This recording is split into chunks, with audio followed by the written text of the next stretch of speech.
Hey guys, welcome back to my channel. If you're new here, this channel is for people who are wanting to walk away from the religious circles, but they don't want to walk away from God. So I try to come up with content that shows you that you're not crazy, and that even though all these people are telling you you're crazy and you're deceived, that you really aren't. Your eyes are actually being opened. So this is probably a safe place for you. If you're staunch, please move along. It has nothing to do with you. You're content where you are. You're happy, and that's fine. I'm happy for you. Okay. But today, God was showing me about the story of Gideon. Gideon is in the Old Testament in the book of Judges. If you haven't read it, go back and read it. It's really, really good.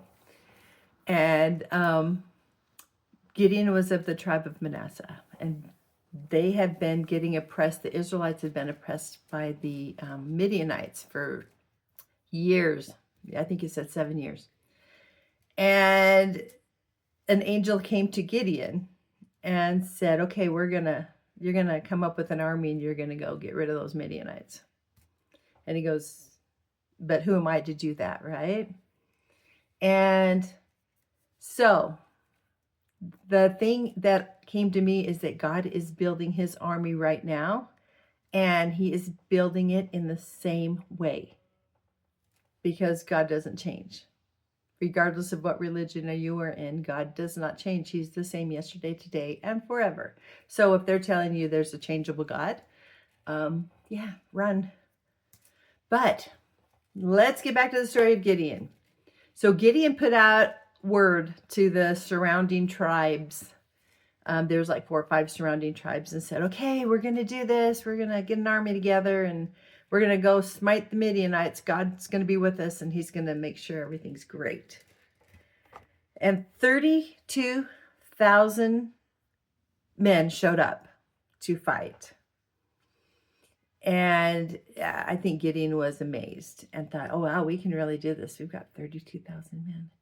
And God came to Gideon and said, yeah, that's not going to work. So how about if you tell everybody that really doesn't want to be here, that they're afraid, just tell them they can go home. No harm, no foul. Just go on home. And so 2/3 of them went home. So that's what, about 66%. Let's put that percentage out there. And so that left 10,000 people. And God's still like, you know what? That's too many, because I want to make sure that when this happens, they know that I'm the one that did it and not their strength. So he sent those army people, little soldiers, down to the river, and he says, watch how they drink. And he says, if they lap it like a dog, or if they go down on one knee and cup their hand and bring it to their mouth to drink. And that's how we're going to separate this bunch. So he watched them, and he ended up sending 9,700 of them home. So there's only 300 left. Now, the way he separated those was that if you put your face down in the water like a dog, you think that would be a good thing, because you'd have total faith that God would protect you, right? God didn't see it that way. God got the ones that were lapping it, or taking it into their hand and cupping it to their mouth, because those were the ones that were alert. They were ready for whatever comes. They are ready. And those are the ones he kept. So if you take that and do that same scenario back into what happened a few years ago with they're saying that 68% of the people, I think it was the USA, I think in the world it's higher than that, but in the USA, 68% of the people took that. And why did they take that? They took that because they were afraid. They were afraid of getting sick. They were afraid of losing their jobs. They were afraid of being ridiculed by other people. There's not one person that stuck that into themselves and said, this looks really healthy for me. Okay? So possibly 68% have been allowed to bow out because of their fear. He doesn't need people who are afraid. And that is why you took it. I don't care what you say. That's why you took it. So that left 10,000 after the 32,000, right? Now you have to ask yourself, what's coming next? Because there's going to be a second test. There's going to be a second weeding out for the Lord's army. And he's going to be watching. So the question is do you have faith in man or do you have faith in God? And I know people like to go, oh yeah, but we have medical technology. Yeah, God trumps your medical technology, especially when it's all fear-based, especially.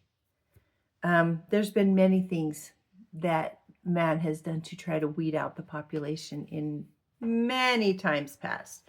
If you look back in your histories, I mean, really, we haven't changed that much. We like to believe that we're smarter, better, stronger, whatever you want to say. And you know what? We're still just people down here. Still just people. And so before that second wave comes, whenever that's going to be, you need to set your mind right. You need to get right with God. And you need to believe that God is going to lead you, that God is going to take care of you. And that's not to say that some people won't die. I don't know why people think dying is the worst thing in the world. Dying is not the worst thing in the world. Everybody that has come back from an NDE said it's nothing. It's like taking a breath. When I left and came back, it was like a blink of an eye both times, both ways. And I didn't even get to go through a tunnel. I was just boop there, boop back. So I'm saying that if the Lord is gathering his army right now, you might want to take some deep internal introspection as to who you are and what your relationship with God is, because the next one's going to be worse than the first one. So they say that when you are out amongst people, he wants you to be as wise as serpents and harmless as doves. That means you keep your mouth shut and you watch. And people that were watching, they saw there was something wrong, even though they couldn't put their finger on it. They saw that something was wrong.